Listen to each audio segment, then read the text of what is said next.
Okay. Hare Krishna. మీకు ఏదైనా doubt ఉంటే లాస్ట్లో అడగొచ్చు. లేదంటే మీరు సెషన్ అయిపోయిన తర్వాత మీరు మీ డౌట్ని అడగొచ్చు.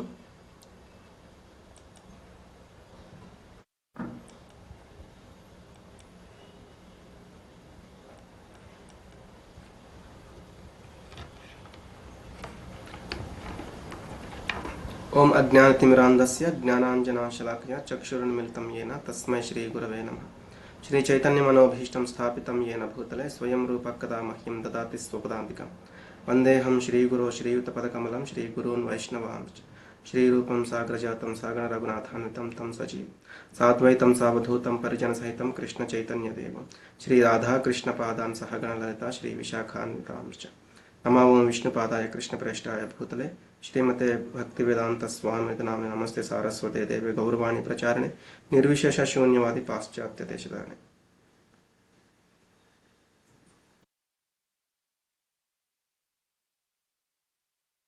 हे कृष्ण करुणा सिंधो दीनबंधो जगत्पते गोपेश गोपिका कांत राधा कांत नमोस्तुते तप्त कांचन गौरांगी राधे वृंदावनेश्वरी वृषभानुसुते देवी प्रणमामि हरिप्रिय.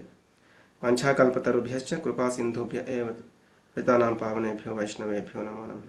जय श्री कृष्ण चैतन्य प्रभु नित्यानंद श्री अद्वैत गदाधर श्रीवासादि गौरभक्तवृंद. हरे कृष्ण कृष्ण कृष्ण हरे हरे हरे राम राम राम हरे हरे. ఇస్కాన్ శ్రీ శ్రీ రాధా గోవిందాలయం మ్యాంగ్లూరు కర్ణాటక వారి తరపున 18 రోజుల్లో భగవద్గీత అవగాహన క్లాసులకి అటెండ్ అయిన మీ అందరికీ కూడా ప్రణామాలు. అందరికీ ధన్యవాదాలు అటెండ్ అయినందుకు. అలాగే ముఖ్యంగా నా గురువులు ఎంతవరకు నా చేత చెప్పిస్తారో అంతవరకు నేను ఇక్కడ పలకడానికి ప్రయత్నం చేస్తాను. ఏదైనా తప్పులుంటే నన్ను క్షమించండి. అలాగే ఇక్కడ అంటే నన్ను ఒక పోస్ట్ మ్యాన్ లాగా, అంటే భగవంతుడు మీకు ఏదైతే చెప్పాలనుకున్నారో గురువుల ద్వారా నా యొక్క వాయిస్తో దాన్ని నేను మీకు ఇవ్వడానికి ప్రయత్నం చేస్తాను. మీరు కూడా దాన్ని చాలా శ్రద్ధగా తీసుకుంటారని ఆశిస్తున్నాను. ముఖ్యంగా మనం ముందు భగవద్గీత పరిచయం అనేది చూద్దాము. అలాగే నేను ఇందాక కూడా చెప్పాను కదా, మనకి ఇవాళ రేపు కొంత సమయం అంటే తీసుకుంటుంది ఈ భగవద్గీత ఇంట్రడక్షన్. అలాగే మొదటి చాప్టర్ కూడా మనం చూడాలి. అట్లాగే రేపు 2వ అధ్యాయం కొంత ఎక్కువ శ్లోకాసు, పెద్ద చాప్టర్ కాబట్టి రేపు కూడా కొంత ఎక్కువ టైం అనేది తీసుకుంటుంది. ముందుగా నేను అల్పజ్ఞాని అయినప్పటికీ కూడా నాకు ఈ సదవకాశాన్ని ఇచ్చినందుకు నా గురు మహారాజులకి, అలాగే పరమ గురువు శిల ప్రభుపాదుల వారికి, అలాగే నా శిక్షక గురు అయినటువంటి శ్రీ నామనిష్ఠదాస్ ప్రభుజీ వారికి, అలాగే శ్రీ వాసంగన్ కీర్తన్ దాస్ ప్రభుజీకి ధన్యవాదాలు. వారి పాదాలకి నా యొక్క శిరసాభి వందనాలు. అలాగే ఇక్కడ మీరు భగవద్గీత వినటానికి అటెండ్ అయిన ప్రతి ఒక్కరికి కూడా నా యొక్క ప్రణామాలు. హరే కృష్ణ.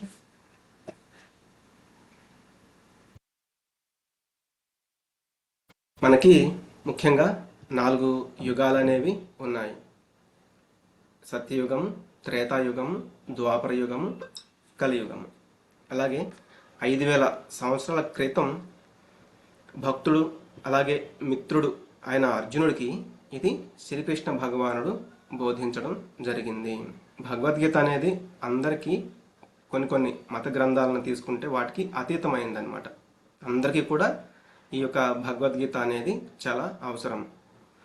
ఈ భగవద్గీతలో వ్యాసుడు రచించిన మహాభారతం అనే ఇతిహాసంలోని ఆ యొక్క 6వ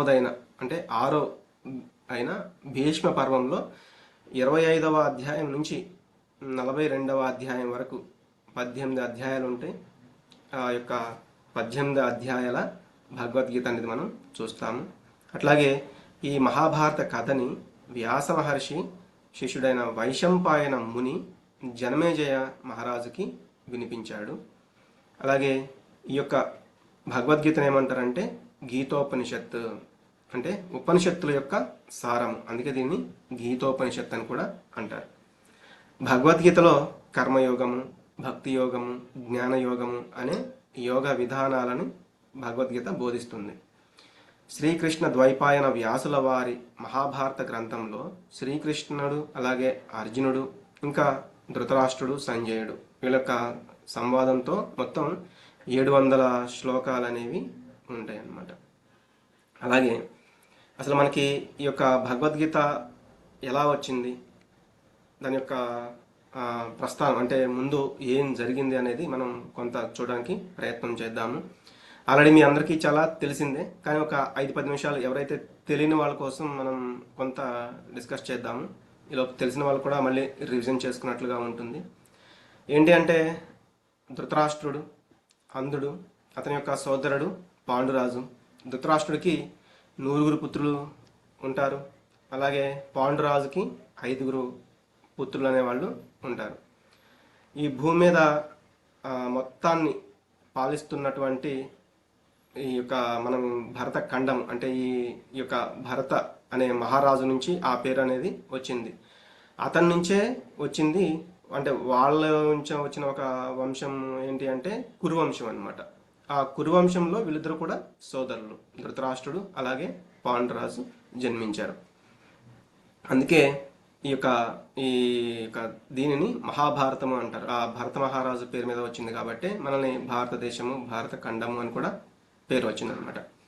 ఇందులో పెద్దవాడైన ధృతరాష్ట్రుడు పుట్టుకతోనే అంధుడు కాబట్టి ఆ కారణంగా అతనికి ఏదైతే చందాలో ఆ సింహాసనం అనేది తర్వాత సోదరుడైన పాండురాజుకి ఇవ్వబడుతుందన్నమాట. తర్వాత కాలంలో పాండురాజు చాలా తక్కువ వయసులోనే, యుక్త వయసులోనే అతడు మరణిస్తాడు. అప్పుడు అతనికి 5 పుత్రులు, ధర్మరాజు, భీముడు, అర్జునుడు, నకులుడు అలాగే సహదేవుడు వీళ్ళు ఉంటారనమాట.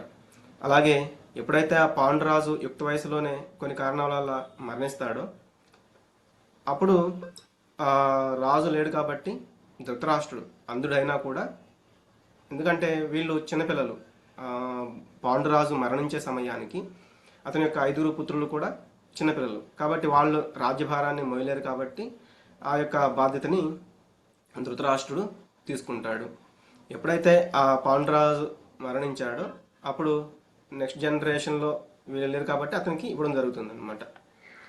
కానీ ఎప్పుడైతే ఆ ధృతరాష్ట్రుడు యొక్క పుత్రుడు దుర్యోధనుడు ఎప్పుడు కూడా ఏంటంటే వాళ్ళ అంటే పినతండ్రి అయిన పాండురాజు యొక్క పుత్రులైన ఆ పాండవులని ఎప్పుడు కూడా చిన్నప్పటి నుంచి వాళ్ళని వధించాలని, వాళ్ళని హింసించాలని, ఎప్పుడు కూడా వాళ్ళ మీద ఈర్ష్య ద్వేషాలు అనేవి పెట్టుకుని వాళ్ళని ఏదో ఒకటి చేయడానికి ప్రయత్నం చేస్తూ ఉంటాడు. కానీ భీష్ముడు ఎవరంటే వాళ్ళ యొక్క తాతగారు అనమాట. భీష్ముడు అలాగే ద్రోణాచార్య అలాగే విదురుడు ఎవరంటే పాండురాజు యొక్క తమ్ముడు. అంటే ధృతరాష్ట్రుడు, పాండురాజు, విదురుడు వీళ్ళు ముగ్గురు కూడా అన్నదమ్ములు అనమాట. కాబట్టి విదురుడు అలాగే భీష్ముడు, ద్రోణాచార్యుడు వీళ్ళ యొక్క సహకారంతో ధృతరాష్ట్రుడు కూడా రాజ్యాన్ని పాలిస్తూ ఉంటాడు. అలాగే విదురుడు, భీష్ముడు యొక్క సహకారంతో వీళ్ళ 5 కూడా దుర్యోధనుడు కొన్ని వీళ్ళని మరణించేలాగా అంటే వాళ్ళ మీద దాడి చేయడము లేకపోతే ఇటువంటివి కొన్ని వాళ్ళని చంపాలని చూస్తూ ఉన్నా కూడా వీళ్ళు వాళ్ళని కాపాడుతూ ఉంటారనమాట. ఇట్లా జరుగుతూ ఉన్నప్పుడు ధృతరాష్ట్రుడు అంటే దుర్యోధనుడికి అతను కూడా ఉంటుంది తన కొడుకుని రాజుని చెయ్యాలి అని. ఎందుకంటే అప్పుడు కొన్ని కారణాల వల్ల తన తమ్ముడైన పాండురాజు రాజు అయ్యాడు. తర్వాత యాక్చువల్గా ఏంటంటే వయసులో కూడా పెద్దవాడు. అలాగే పాండురాజు యొక్క పుత్రుడు ధర్మరాజు, యాక్చువల్గా అతను రాజు అవ్వాలి, కానీ దుర్యోధనుడు తను రాజు అవ్వాలనుకుంటూ ఉంటాడు. అలాగే ధృతరాష్ట్రుడు కూడా తన కొడుకుని రాజుని చేయాలని అనుకుంటూ ఉంటాడు అనమాట. ఆ విధంగా ధృతరాష్ట్రుడు యొక్క సమ్మతితోనే దుర్యోధనుడు ఎప్పుడు కూడా సమయం దొరికినా కూడా వాళ్ళని ఏదో ఒక విధంగా ఇబ్బంది పెట్టాలని ప్రయత్నం చేస్తూ ఉంటాడు. అప్పట్లో ఎలా ఉండేదంటే ఈ యొక్క భరత భూమి మీద మొత్తం ఇప్పట్లో ఉన్నట్లుగా కొన్ని దేశాలుగా విడిపోవడం ఇట్లా ఉండేది కాదు. అప్పుడు ఈ ప్రపంచాన్ని మొత్తం చక్రవర్తిలాగా పాలిస్తూ ఉండేవాళ్ళు. అది కూడా హస్తినాపురం కింద ఉండేది. అప్పుడు ఇక్కడ ధృతరాష్ట్రుడు రాజుగా ఉన్నాడు. ఇప్పుడు మనకి ఢిల్లీ దగ్గరే ఉంది. అది కూడా దీన్ని రూల్ చేస్తూ ఉండేవాళ్ళు అనమాట. అంటే ఇక్కడ ఈ హస్తినాపురాన్ని ఎవరైతే రూల్ చేస్తున్నారో అతను చక్రవర్తి లాగా ఉండేవాళ్ళు. మిగతా కొన్ని దేశాల్లో ఉన్న వాళ్ళు అంటే ఇప్పుడు ఎలా అయితే పిఎం ఉంటారు, రాష్ట్రాల్లో ముఖ్యమంత్రులు ఉంటారు కదా, అలా ఈ హస్తినాపురం ఒక చక్రవర్తి లాగా మిగతా దేశాల్లో ఉన్న వాళ్ళు కింద రాజుల్లాగా ఉండి వాళ్ళు పాలిస్తూ ఉండేవాళ్ళు అనమాట. అలాగే అదే సమయంలో ఈ యొక్క కురువంశస్థుల కిందే ఉండేది శ్రీకృష్ణ భగవానుడు సాక్షాత్గా దేవాది దేవుడు, ఆయన కూడా ఒక రాజుగా ఉన్నాడు. ఆయన సాక్షాత్గా దేవాది దేవుడు అయినా కూడా ఆయన కూడా వీళ్ళ అంటే ఒక ఒక దేశం లాంటి దాంట్లో ఆయన కూడా ఒక రాజుగా ఉన్నాడు అనమాట. అదే కాకుండా వీళ్ళకి బంధువు కూడా అవుతాడు. అంటే శ్రీకృష్ణుడి యొక్క తండ్రి వసుదేవుడు, అతని యొక్క సోదరి కుంతీదేవి, భృత అని చెప్తారు కదా, పాండవులకి తల్లి అనమాట. అలాగే శ్రీకృష్ణుడు ఈ యొక్క పాండవులతోటి అంటే మేనబావగా అక్కడ ఉన్నాడనమాట. కాబట్టి శ్రీకృష్ణుడు ఎప్పుడు కూడా ధర్మాన్ని ఉద్ధరిస్తూ ఉంటాడు. ధర్మాత్ములైన వాళ్ళని అంటే ఆ పాండుతనయులు ఎప్పుడు కూడా ధర్మం వైపు నిలిచి ఉంటారు కాబట్టి వాళ్ళని ఎప్పుడు కూడా రక్షిస్తూ ఉండేవాడు. అట్లాగే ఈ పాండవులు ఎవరైతే ఉన్నారో వాళ్ళు కూడా దేవతల యొక్క ప్రతినిధులు అనమాట. ఇప్పుడు ధర్మరాజుని తీసుకుంటే యమధర్మరాజు యొక్క అంశ, అలాగే భీముడేమో వాయుదేవుడి యొక్క అంశ, అర్జునుడేమో ఇంద్రుడి యొక్క అంశ, ఈ అశ్విని దేవతల యొక్క అంశలు నకుల సహదేవులు. కాబట్టి కొన్ని కారణాల వల్ల ఎప్పుడైతే వీళ్ళు ఆ రాజ్యాన్ని కోల్పోవాల్సి వచ్చిందో మాయా జోదం అనేది ఆడతారు, అందరికీ తెలిసిందే. అందులో ఆఖరికి ద్రౌపదీ దేవిని కూడా, గొప్ప పతివ్రత అయిన ద్రౌపదీ దేవిని కూడా వివస్త్రని చేయాలని దుర్యోధనాదులు ప్రయత్నం చేస్తారు. ఎందుకు అంటే ఆ రోజుల్లో ఏంటంటే ఒక రాజు గనక జోదానికి కానీ యుద్ధానికి కానీ పిలిస్తే వాళ్ళు అంటే ఎదురుగా ఉన్న క్షత్రియ రాజు కంపల్సరిగా ఆ ఆహ్వానాన్ని తీసుకుని వెళ్ళాల్సి ఉంటుందన్నమాట. ఆ రోజుల్లో జూదం అనేది కూడా సమ్మతంగానే ఉండేది. అలా జూదంలో మాయా జూదంలో వీళ్ళని ఓడిస్తారు. వీళ్ళని ఒక 13 సంవత్సరాల రాజ్యానికి దూరంగా పంపిస్తారు. మళ్ళీ వచ్చిన తర్వాత ఎప్పుడైతే ఇదంతా రాజ్యం ఎవరిది అంటే ధర్మరాజు చాలా ఆయన ఆయన ఒక అంటే ఈ యొక్క పాండవులందరూ కూడా వాళ్ళ యొక్క సమిష్టి కృషితోటి వాళ్ళు ఆ రాజ్యాన్ని అంతా కూడా ఇంద్రప్రస్థం అనే రాజ్యాన్ని కూడా పాలిస్తూ ఉంటారు. అందులో నిందా మనం చెప్పుకున్నాం కదా, గొప్ప పెద్దవాడైన ధర్మరాజుకి ఈ రాజ్యం అనేది చెందాలి. కానీ ఎప్పుడైతే ఈ యొక్క 13 సంవత్సరాలు వాళ్ళు దాంట్లో అంటే రాజ్యానికి దూరంగా ఉండి వచ్చారో, వచ్చిన తర్వాత వాళ్ళు మళ్ళీ వాళ్ళ రాజ్యాన్ని వాళ్ళకి ఇవ్వమంటే ఇవ్వరనమాట. సరే వీళ్ళతో ఎందుకు గొడవ అని కనీసం 5 ఊర్లైనా ఇవ్వండి. ఎందుకంటే క్షత్రియులు వాళ్ళు ఏంటంటే వేరే వేరే కార్యాలు అనేవి చేయలేవు. అంటే ఒకరి కింద జీతానికి ఉద్యోగం చేయడం కానీ, లేకపోతే ఏదైనా బిజినెస్ చేయడం కానీ ఇటువంటివి క్షత్రియులుగా చేయలేరు. కాబట్టి వాళ్ళు ఒక 5 ఊర్లన్నా ఇస్తే ఆ 5 ఊర్లని పాలించుకుంటూ మేము ఉంటాము అని కృష్ణ భగవానుని ఒక అంటే అక్కడికి పంపిస్తారనమాట. అక్కడికి పంపించినప్పుడు అప్పుడు కృష్ణ భగవానుడి సాక్షాత్తుగా వెళ్ళి అక్కడ శాంతి రాయవారంలో వాళ్ళకి చెప్పినా కూడా ధృతరాష్ట్రుడు కానీ దుర్యోధనుడు ఫస్ట్ వినడు. దుర్యోధనుడు వినకపోతే ధృతరాష్ట్రుడికి చెప్పినా కూడా నా పుత్రుడు వినట్లేదు కాబట్టి నేను ఏమీ చేయలేను, నేను అంటే ఆ మోహంలో పుత్ర వాత్సల్యంలో ఉండిపోయాను అన్నట్లుగా ధృతరాష్ట్రుడు కూడా ఏమీ చేయలేను అని చెప్తాడనమాట. అప్పుడు ఈ యుద్ధం అనేది ప్రారంభమవుతుంది. ఆ యుద్ధం స్టార్ట్ అయ్యే ముందు అక్కడ భగవద్గీత అనేది అర్జునుడికి చెప్పడం జరుగుతుంది. ఈ శ్రీకృష్ణ ద్వైపాయన వ్యాసుల వారి మహాభారత గ్రంథంలో ఈ యొక్క శ్రీకృష్ణ అర్జున సంవాదము ఈ 700 శ్లోకాలు అనేది ఇక్కడ మనం చూస్తున్నాము. ఈ భగవద్గీతలో కూడా 3 విభాగాలు, 3 పార్ట్స్ అనేవి ఉన్నాయి. మొదటిది కర్మ షట్కము. షట్కము అంటే 6 అధ్యాయాలు. భక్తి షట్కము, జ్ఞాన షట్కము. ఇది ఒక 6 అధ్యాయాలు, 6 అధ్యాయాలు, 6 అధ్యాయాలు అనేవి ఉంటాయి అన్నమాట. అందులో కూడా భగవద్గీతలో ఈ భక్తి షట్కము అనేది చాలా ఇంపార్టెంట్. ఎలా అయితే మనము ఒక నగల పెట్టెని తెచ్చుకున్నాం అనుకోండి, ఆ పెట్టె కింద ఒక చెక్క ఉంటుంది, పైన ఒక చెక్క ఉంటుంది, మిడిల్లో మనం బంగారం అనేది దాచిపెడతామన్నమాట. అలాగే ఈ కర్మ షట్కము అలాగే జ్ఞాన షట్కము మధ్యలో ఉన్న ఈ భక్తి షట్కం అనేది చాలా ఇంపార్టెంట్ అనేది. ఎందుకంటే మనం విలువైనది మధ్యలో దాచిపెడుతూ ఉంటాము. అలాగే మనం ఏదైనా ఒక క్రీమ్ బిస్కెట్ తీసుకున్నాం అనుకోండి, పైన ఒక బిస్కెట్ ఉంటుంది, కింద ఒక బిస్కెట్ ఉంటుంది, మనకి చాలా నచ్చే ఆ క్రీమ్ అనేది మిడిల్లో ఉంటుంది. అలాగే మనం ఏదైనా ఒక శాండ్విచ్ తీసుకున్నా కూడా అంతే, ఆ మిడిల్లో అనేది ఆ యొక్క రసవంతమైనది మిడిల్లో పెడుతూ ఉంటారు. అలాగే మనకి భక్తి షట్కం అనేది శ్రీమద్ భగవద్గీతలో 7వ అధ్యాయం నుంచి 12వ అధ్యాయం వరకు ఇవ్వడం జరిగిందనమాట. అలాగే ఈ గీతా మహాత్మ్యం గురించి ఆదిశంకరాచార్య ఏం చెప్పారో కూడా మనం చూద్దాం. భగవద్గీత ఉపదేశాలను జీవితంలో శ్రద్ధగా అనుసరించేవాడు సమస్త దుఃఖాల నుండి, క్లేశాల నుండి బయటపడతాడు. అంతేకాకుండా అతని తదుపరి జన్మ ఆధ్యాత్మికమవుతుంది అని గీతామహాత్మ్యం చెబుతుంది. గీతాధ్యయనశీలస్య ప్రాణాయామపరస్య చ నైవ సంహితి పాపాని పూర్వజన్మ కృతాని చ. భగవద్గీతను ఎవరైతే శ్రద్ధతోనూ సావధానముగాను నిత్యము పఠిస్తారో శ్రీకృష్ణుని అనుగ్రహం వలన వారిపై పూర్వ పాపఫలములు ప్రభావాన్ని చూపలేవు. ఎప్పుడైతే మనం దీంట్లోకి వస్తామో అప్పుడు మన యొక్క పూర్వ కర్మ ఫలితాలు ఏవైతే ఉన్నాయో వాటి యొక్క ప్రభావం అనేది ఉండదు అని చెప్తున్నారు. మల నిర్మోచనం పుంసాం జలస్నానం దినే దినే సకృద్గీతామృత స్నానం సంసార మలనాశనం. మనిషి ప్రతిరోజు స్నానం చేయడం ద్వారా తనను శుభ్రపరచుకోగలుగుతాడు. మనం ప్రతిరోజు కూడా స్నానం చేస్తాం కదా మన యొక్క శరీరం యొక్క దుమ్ముని శుభ్రం చేసుకోవడానికి. కానీ పవిత్రమైన గీతా గంగలో ఒక్కసారి స్నానం చేస్తే ఈ యొక్క సంసార మాలిన్యమే పూర్తిగా నశించిపోతుంది అని చెప్తారు.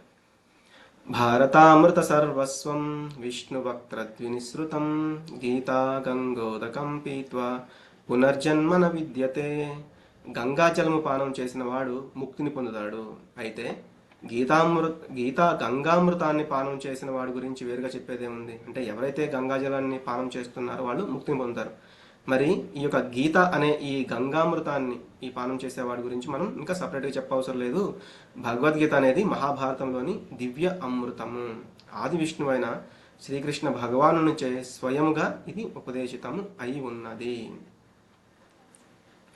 సర్వోపనిషదో గావో దోగ్ధా గోపాలనందన పార్థో వత్స సుధీర్భోక్త దుగ్ధం గీతామృతం మహత్. సర్వ ఉపనిషత్తుల సారమైన భగవద్గీత గోవు కాగా గోపాలునిగా ప్రసిద్ధిగాంచిన శ్రీకృష్ణ భగవానుడు ఆ గోవు నుండి క్షీరమును పితుకువాడు. అర్జునుడు దూడ కాగా పండితులు మరియు శుద్ధ భక్తులు అమృతమయమైన భగవద్గీత అనే ఆ పాలను సేవించి ఆనందించేవారు. కాబట్టి ఇక్కడ ఏం చెప్తున్నారు? సర్వ ఉపనిషదో గావో, ఉపనిషత్తుల యొక్క సారము భగవద్గీత. అందుకే దీనిని గీతోపనిషత్తు అని కూడా అంటారు. ఏకం శాస్త్రం దేవకీ పుత్ర గీతం ఏకో దేవో దేవకీ పుత్ర ఏవ ఏకో మంత్రస్తస్య నామాని యాని కర్మాప్యేకం తస్య దేవస్య దేవా సేవా.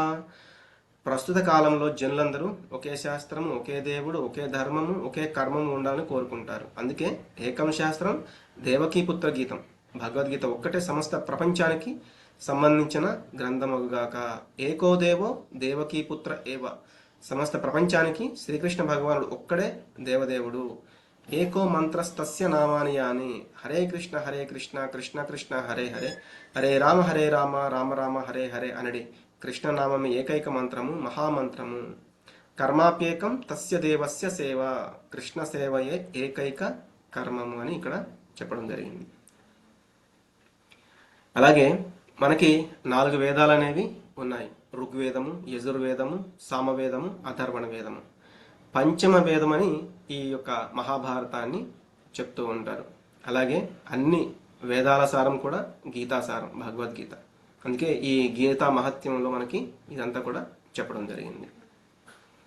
ఇంకా మనకి భగవద్గీతలో ముఖ్యంగా ఏం చెప్తారు? మనందరికీ మీరంతా కూడా చాలా వరకు వినే ఉంటారు, చాలా వరకు తెలుసుకునే ఉంటారు. నీవు దేహానివి కావు, ఆత్మస్వరూపుడవు అనే దివ్య ఉపదేశంతో ఈ గీతా జ్ఞానం అనేది ప్రారంభమవుతుంది. సర్వధర్మాన్ పరిత్యజ్య అంటే సర్వధర్మాలను త్యజించి కేవలం నన్నే శరణు పొందుము, నేను నిన్ను సకల పాపాల నుండి విముక్తిని చేస్తాను, భయపడకము అనే శ్రీకృష్ణుని యొక్క చరమ ఉపదేశంతో అది ముగుస్తుంది. అటువంటి దివ్యోపదేశం అర్థమైనప్పుడు శ్రీకృష్ణ భగవానుడితో దివ్యమైన సంబంధాన్ని ఏర్పరచుకునే పద్ధతిని శ్రీమద్ భాగవతము వివరిస్తుంది. అంటే మనం ఎప్పుడైతే భగవద్గీతను పూర్తిగా అర్థం చేసుకుంటామో, భగవద్గీతని తెలుసుకుంటామో, తర్వాత మనం శ్రీమద్ భాగవతం గురించి ఆ వివరణ అనేది తెలుసుకోవడానికి ప్రయత్నం చేయాలి అని చెప్తున్నారు.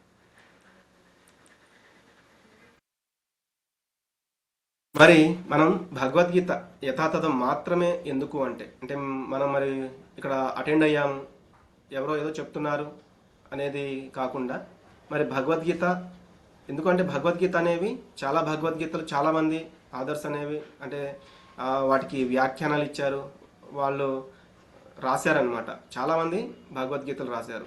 మరి మనం ఈ భగవద్గీత యథాతథము అనేది మాత్రమే ఎందుకు తీసుకోవాలి, ఎందుకు వినాలి అంటే మనకి మార్కెట్లో చాలా రకాల భగవద్గీతలు అనేవి దొరకవచ్చు. అంటే అందులో మనం చూస్తే సాక్షాత్గా శ్రీకృష్ణ భగవానుడే భగవద్గీతని బోధించారు.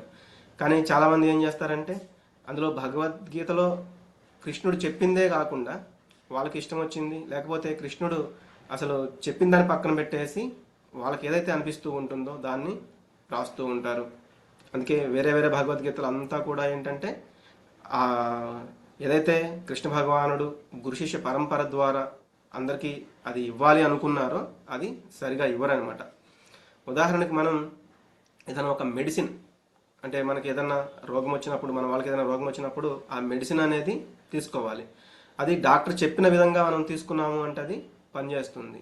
లేదు ఎవరో చెప్పారు అంటే సపోజ్ ఇప్పుడు డాక్టర్ చెప్పిన విధంగా ఆయన పనిచేస్తుంది, లేకపోతే దాని మీద రాసి ఉంటుంది ఈ మెడిసిన్ అనేది ఎలా యూజ్ చేయాలి, ఎలా యూజ్ చేయకూడదు అని. అది మనకు అర్థమైతే అలా కూడా చేయవచ్చు.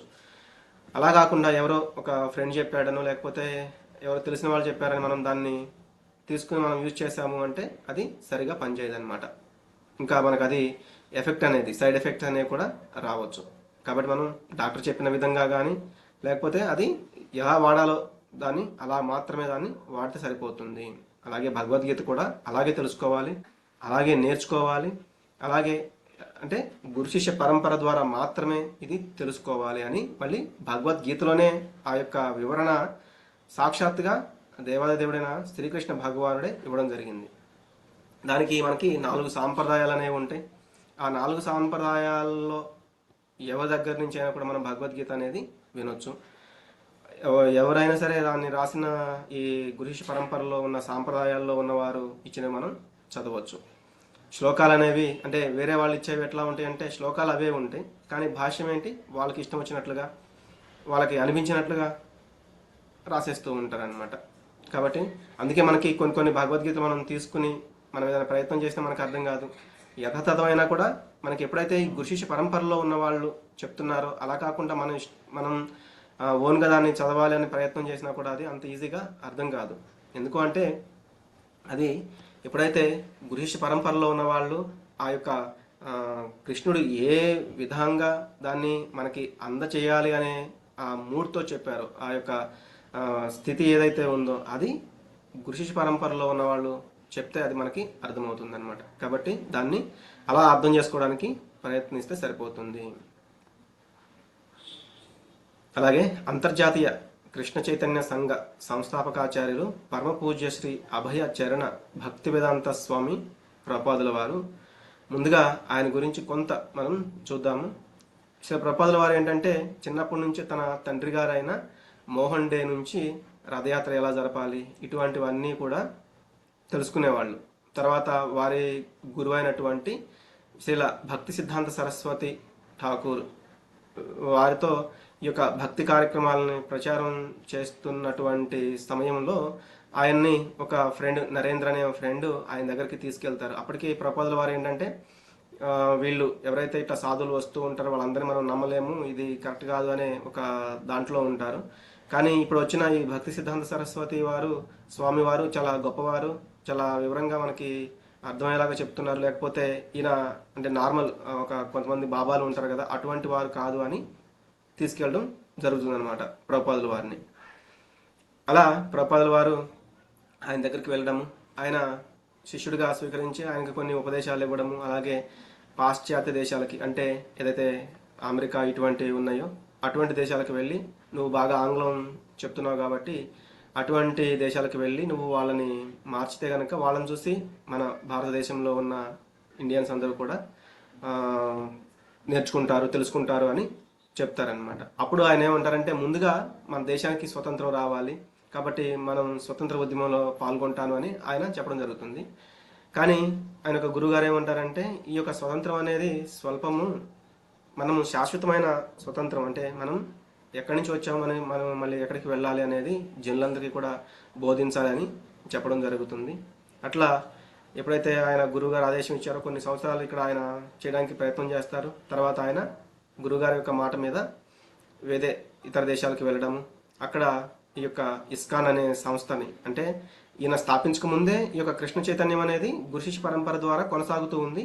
తర్వాత ఈయన ఇస్కాన్ అనే సంస్థని స్థాపించి 70 సంవత్సరాల వయసులో చాలా చాలా దేశాలు తిరుగుతూ ఈయన ఈ ఇస్కాన్ అనే సంస్థని ఇంకా ఇంకా ముందుకు తీసుకువెళ్ళడం, ఆ విధంగానే బ్యాక్ టు గాడ్ హెడ్ అంటే మనం భగవంతుని ఎలా చేరుకోవాలని ఒక పత్రికని స్థాపించడము, ఇట్లా భగవద్గీత, శ్రీమద్ భాగవతము ఇటువంటి అన్నింటికి కూడా భాష్యాలు అంటే ఇంగ్లీష్లో ఉన్న వాటిని, అలాగే ముందు ఉన్న గురువులు ఆచార్యులు ఎవరైతే బోధించారో వాటిని ఆయన అన్ని అంటే ఇంగ్లీష్ అంటే సంస్కృతంలో ఉండేవి కాబట్టి వాటిని ఇంగ్లీష్లోకి అనువదించడం ఇలా జరిగిందనమాట.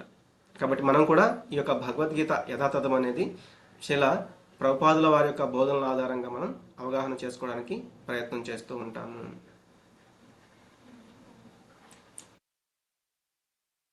అట్లాగే ఈ భగవద్గీత ఈ కురుక్షేత్ర రణరంగంలో శ్రీకృష్ణ భగవానుడు అర్జునుడికి బోధించినటువంటిది. మనం ఇదంతా కూడా భగవద్గీత యాజిటీస్లో పరిచయంలో చూస్తాం. ఇందులో మొత్తం 18 పర్వాలు అనేవి ఉంటాయి.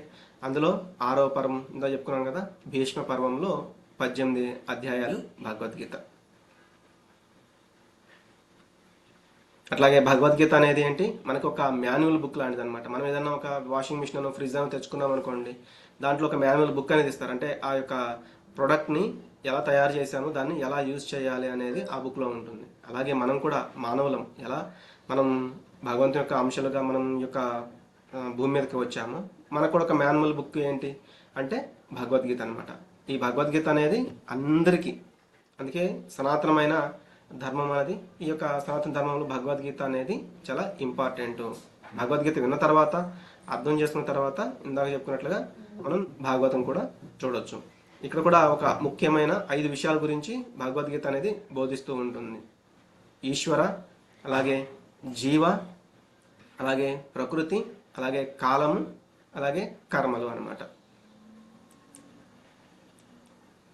ఈ మహాభారత యుద్ధము ఇందాక మనం చూసాము, దాయాదులు అంటే అన్నదమ్ముల మధ్య ఆ కురువంశము లేదా భరతవంశం అని చూసాం కదా, ఇటువంటి వారి మధ్య ఈ కురుక్షేత్రలో జరిగిన యుద్ధమే ఈ మహాభారత యుద్ధము.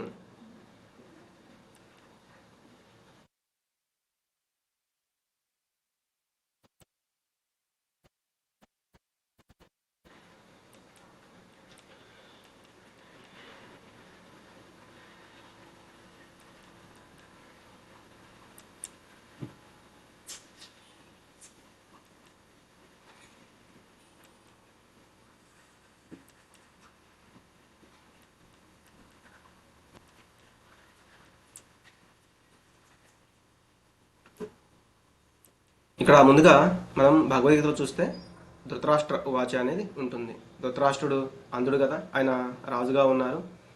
కానీ కొన్ని కారణాల చేత ఎప్పుడైతే యుద్ధం అనేది ఇందాక మనం చెప్పుకున్న కారణాలు కూడా, యుద్ధం ఇంకా కంపల్సరిగా జరగాలి. యుక్త వయసులోనే పాండురాజు చనిపోయినప్పటికీ కూడా ఆయన యొక్క పిల్లలు ఈ తాత్కాలికమైన ధృతరాష్ట్రుని యొక్క అంటే పెద్ద తండ్రి అవుతాడు, అలాగే తాతగారు భీష్ముడు సంరక్షణలో పెరుగుతూ ఉన్నారు. ఒక రకంగా చూస్తే అందరూ కూడా కురువంశస్థులే, అంటే కౌరవులే, పాండవులైనా కౌరవులైనా కూడా. ముఖ్యంగా దుర్యోధనుడు ఏంటంటే ఈ పాండుపుత్రుల మీద ద్వేషంతో వాళ్ళని సంహరించాలని ప్రయత్నాలు చేస్తూ ఉండడము, ఇట్లా చేస్తూ చేస్తూ వాళ్ళని 13 సంవత్సరాలు రాజ్యానికి దూరంగా ఉంచడం, తిరిగి వాళ్ళ రాజ్యం కావాలంటే కూడా ఇవ్వకుండా యుద్ధానికి అంటే ఎంత అంటే సామ భేద దండ ఈ యొక్క ఎన్ని అంటే సామరస్యంగా చెప్పాలని చూస్తారు, దానికి ఒప్పుకోడు. సామ దాన అంటే నీకు ఇది ఇస్తాము అది ఇస్తాము అని చెప్పినా కూడా ఒప్పుకోడు. దండ అంటే మరి తప్పదు ఇంకా యుద్ధమే అని నిర్ణయిస్తారనమాట. ఎప్పుడైతే ఆ యుద్ధం అనేది నిర్ణయించబడుతుందో అప్పుడు ధృతరాష్ట్రుడు గుడ్డివాడైనప్పటికీ అక్కడ ఏంటంటే అక్కడ ఏం జరుగుతుందో తెలుసుకోవాలనే ఆ కుతూహలం, అలాగే తన పుత్రులకి ఏమైనా జరుగుతుందేమోనని ఆ మమకారం అనే దానికి ఉంటుంది. అప్పుడు వ్యాస మహర్షి ఆయన శిష్యుడు సంజయుడు ఇక్కడ ధృతరాష్ట్రుడికి అక్కడ ఏం అంటే ఆ యుద్ధరంగంలో ఏం జరుగుతుందో చెప్తూ ఉంటాడు అనమాట. ఈ సంజయుడు కార్యదర్శిగా ఉన్నాడు ధృతరాష్ట్రుడికి. ధృతరాష్ట్రుడికి ఈ యొక్క అక్కడ ఏం జరుగుతుందో డైరెక్ట్గా చూసే ఆ శక్తిని కూడా వ్యాస మహర్షి ఇస్తానంటే నాకు వద్దు, కానీ నాకు ఒక చెప్పడానికి ఒకరిని అటెండ్ చేయమని అంటే ఒకరిని ఇవ్వమంటే అప్పుడు ఈ సంజయుల్ని నియమిస్తారు వ్యాస మహర్షి. ముందుగా ధృతరాష్ట్రుడు ఈ సంజయుడికి అడుగుతూ ఉన్నారనమాట. ధృతరాష్ట్ర ఉవాచ ధర్మక్షేత్రే కురుక్షేత్రే సమవేతాయుయుత్సవః మామకాః పాండవాశ్చైవ కిమకుర్వత సంజయ. ధృతరాష్ట్రుడు పలికెను. ఓ సంజయ, ధర్మక్షేత్రమైన కురుక్షేత్రమునందు నా తనయులు మరియు పాండురాజు తనయులు యుద్ధము చేయగోరు వారై సమకూడిన పిమ్మట ఏమి చేశారు. అంటే వ్యాసదేవుల వారు ఈయనకి దివ్యమైన చక్షులు ఇవ్వడం జరిగింది సంజయుడికి. అందువల్ల అతను అక్కడ యుద్ధంలో ఏం జరుగుతుందో చూసి ధృతరాష్ట్రుడికి చెప్పగలడు. ధృతరాష్ట్రుడికి కొంచెం సందేహంగా ఉంది, ఏమో అక్కడ యుద్ధం చేయడానికి వెళ్ళారు కానీ ఏదన్నా సంధి జరిగి ఆ యుద్ధం ఆగిపోతుందేమో, అందుకే కొన్ని డౌట్స్ ఉన్నాయి. అలాగే ఇంకా ఇక్కడ ఏం చెప్తున్నారు, ధర్మక్షేత్రే కురుక్షేత్రే, ఆ యొక్క ప్లేస్ ఏదైతే ఉందో అది ధర్మక్షేత్రం అన్నమాట. కాబట్టి ఆ పాండురాజు తనయులు ఎవరైతే ఉన్నారో వాళ్ళు ధర్మాత్ములు.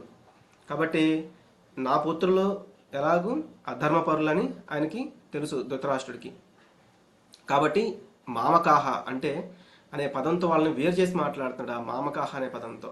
ఎందుకంటే అతనికి భయం కూడా ఉంది, మరి నా పుత్రులు అక్కడ సంహరించబడతారేమో, ఏమవుతుందో ఏమో. ఎందుకంటే ఆ ధర్మం వైపు ఆ పాండవులు ఉన్నారు, అదే మరి ధర్మక్షేత్రం, అధర్మ పరులైనటువంటి వారు అక్కడ ఓడిపోతారు. కాబట్టి వీళ్ళందరూ కూడా, నా పుత్రులందరూ కూడా మరణిస్తారేమో అని అతనికి భయంగా ఉంది. కాబట్టి అక్కడికి తన యొక్క సొంత తమ్ముడి పుత్రులు అయినా కూడా వాళ్ళని వేరు చేసి మాట్లాడుతున్నారు, పాండవాశ్చైవ అని. ఆ పుత్రులు, ఆ పాండవులు అక్కడ సమకూడిన తర్వాత, నా పుత్రులతో సమకూడిన తర్వాత యుద్ధం చేయగోరిన వారే వాళ్ళు అక్కడ ఏం చేస్తున్నారు, ఓ సంజయ నాకు వివరించి చెప్పు అని అడుగుతున్నారు.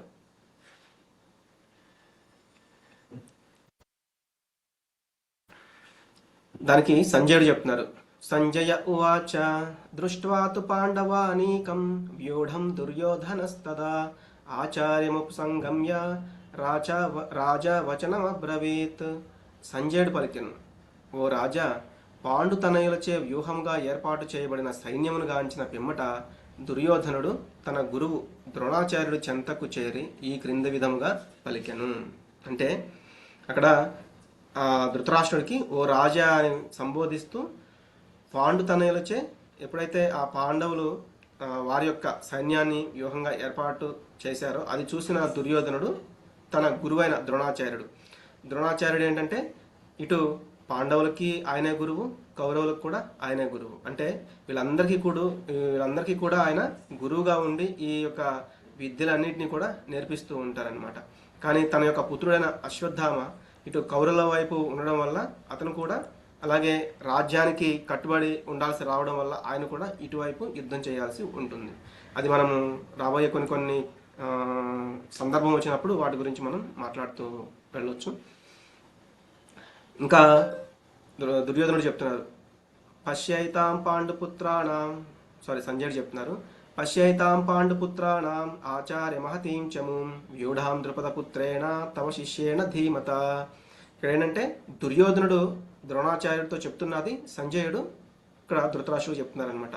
ఓ గురువర్య, మీ ప్రియ శిష్యుడు అయిన ద్రుపదపుత్రుడిచే అత్యంత వ్యూహాత్మకంగా నిలుపబడిన ఈ పాండవుల మహాసైన్యాన్ని చూడుము.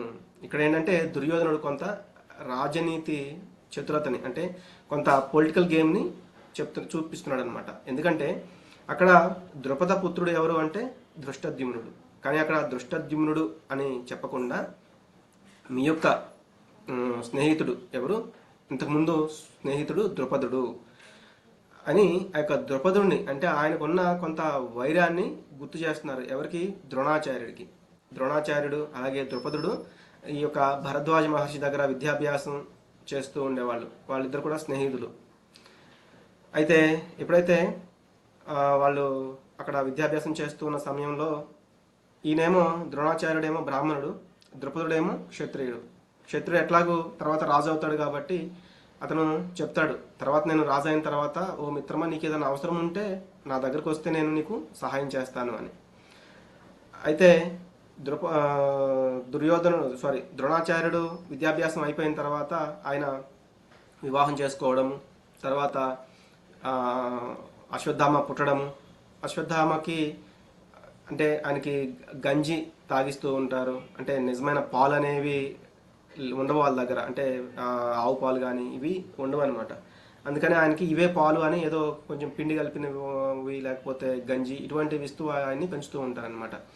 ఎప్పుడైతే ఆయన తెలుసుకుంటాడో నన్ను ఇది నిజమైన పాలు కాదు, నాకు మీరు మోసం చేస్తున్నారని అశ్వత్థామ అన్నప్పుడు అప్పుడు అశ్వత్థామ యొక్క తల్లి అంటుంది ద్రోణాచార్యుడితోటి, మీ యొక్క స్నేహితుడు ఎలాగూ ఆయన గొప్ప రాజుగా ఉన్నాడు ద్రుపదుడు, కాబట్టి అక్కడికి వెళ్తే మీకు ఏదైనా ఇస్తాడు కదా, అడిగి రావచ్చు కదా, తీసుకురావచ్చు కదా అని చెప్తే అప్పుడు ద్రోణాచార్యుడు అక్కడికి వెళ్తాడనమాట ద్రుపదుడి యొక్క కొలువుకి.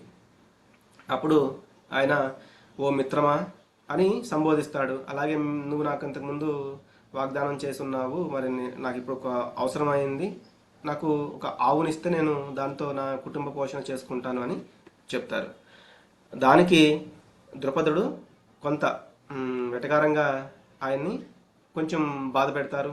అలాగే అంటే నేనేదో అప్పుడు నీతో ఉన్న చనువుతోటి ఏదో అన్నానే అనుకో, నువ్వు దాన్ని పట్టుకొని ఇక్కడ దాకా వస్తావా, నీతో నాకు స్నేహం ఏంటి, నువ్వు నా ఇట్లా కొంత ఆయన్ని ఇబ్బంది కలిగించేలా మాట్లాడతారనమాట. అప్పుడు ఆ యొక్క అవమానాన్ని, ఆ అవమాన భారాన్ని కొంత తీసుకుని ఈయన ఇక్కడ కౌరవులకి అంటే ఈ యొక్క ధృతరాష్ట్రం యొక్క పుత్రులకి అలాగే పాండురాజు యొక్క పుత్రులకి వాళ్ళందరికీ కూడా విద్య అనేది నేర్పించడానికి కృపాచార్యుడు పిలుస్తారు. ఆయన వచ్చి వీళ్ళకి యుద్ధ విద్యలు అనేది నేర్పిస్తూ ఉంటారు. తర్వాత వాళ్ళు ఎప్పుడైతే యుద్ధ విద్యలన్నీ కూడా నేర్చుకుంటారో, విద్యాభ్యాసం పూర్తవుతుందో, ఆ రోజుల్లో ఏంటంటే విద్యాభ్యాసం పూర్తయిన తర్వాత వాళ్ళకి గురుదక్షిణగా ఏదో ఒకటి ఇస్తూ ఉంటారు. మరి ఏం కావాలని అడిగినప్పుడు అప్పుడు ద్రోణాచార్యుడు చెప్తారు, వెళ్ళి ఆ ద్రుపదుడిని బంధించి తీసుకురమ్మని. ముందుగా ధృతరాష్ట్రుని యొక్క పుత్రులు వెళ్తారు, కానీ ఆయన్ని ఓడించలేక అక్కడే బందీలైపోతారు. అప్పుడు పాండవులు ఈ 5 కూడా వెళ్తారు. వెళ్ళి ఆ ద్రుపదుడిని ఓడించి వీళ్ళ అంటే ఈ యొక్క దుర్యోధనుడు వీళ్ళని కూడా అక్కడి నుంచి విడిపించి తీసుకొస్తారు.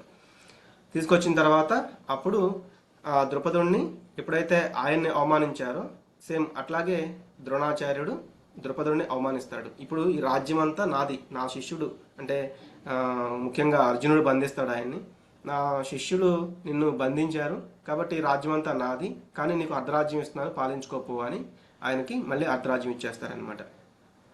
మళ్ళీ అది అవమానంగా భావించి ద్రుపదుడు ఒక గొప్ప యజ్ఞం చేసి అందులో నుంచి ఈ దృష్టద్యుమ్నుని అలాగే ద్రౌపదీదేవిని ఆయన అగ్నిగుండంలో నుంచి పొందుతారనమాట.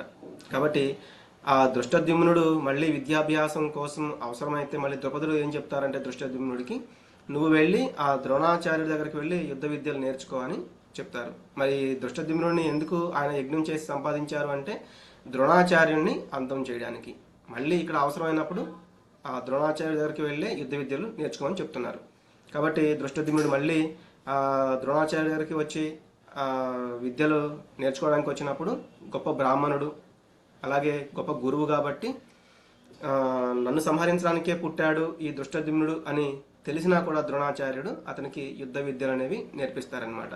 ఇదంతా కూడా దుర్యోధనుడికి తెలుసు కాబట్టి ఇక్కడ ఆ పాత వైరాన్ని గుర్తు చేస్తూ ఆ ద్రుపద పుత్రుడైన దృష్టద్యుమ్నుడు అని చెప్తున్నారు. దృష్టద్యుమ్నుడు అని పేరు చెప్పకుండా ఆ ద్రుపద పుత్రుడు మీ శిష్యుడు, చూడండి ఎంత వ్యూహాత్మకంగా ఆ పాండవుల సైన్యాన్ని నిలిపాడో చూడండి అని చెప్తున్నారనమాట. ఒక రకంగా చెప్పాలంటే ద్రోణాచార్యుడిని అతను దెప్పి పొడుస్తున్నాడు. అందుకే ఇక్కడ దృష్టద్యుమ్నుడు అని చెప్పకుండా ద్రుపద పుత్రుడు అని వాళ్ళకు ఉన్న ఆ గత వైరాన్ని గుర్తు చేస్తున్నాడు. అత్ర శూరా మహేశ్వాస భీమార్జున సమాయుధి యూధానో విరాటశ్చ ద్రుపదశ్చ మహారథః. ఈ సైన్యమునందు భీమార్జునతో సమానంగా యుద్ధము చేయగల శూరులైన ధనుర్ధరులు పెక్కురుగలరు. యూధానుడు, విరాటుడు, ద్రుపదుడు మొదలగు వారు అటువంటి మహాయోధులు. అంటే వాళ్ళ సైన్యంలో ఓన్లీ భీముడు అర్జునుడే కాదు, వాళ్ళతో సమానంగా యుద్ధం చేయగలిగే వాళ్ళు చాలామంది అటువైపు ఉన్నారు అని ఇంకా దుర్యోధనుడు చెప్పాడు. ఇంకా వాళ్ళెవరు? దుష్టకేతువు, చేకితానుడు, కాశీరాజు, పురుజిత్తుడు, కుంతిభోజుడు, శైభుడు వంటి శూరులైన మహాయోధులు కూడా ఉన్నారు. పరాక్రమవంతులైన యుధామన్యుడు, శక్తిశాలి అయిన ఉత్తమౌజుడు, సుభద్ర తనయుడు అంటే అభిమన్యుడు, ద్రౌపది కుమారులు అందులో ఉన్నారు. ఈ వీరులందరూ కూడా మహారథులు.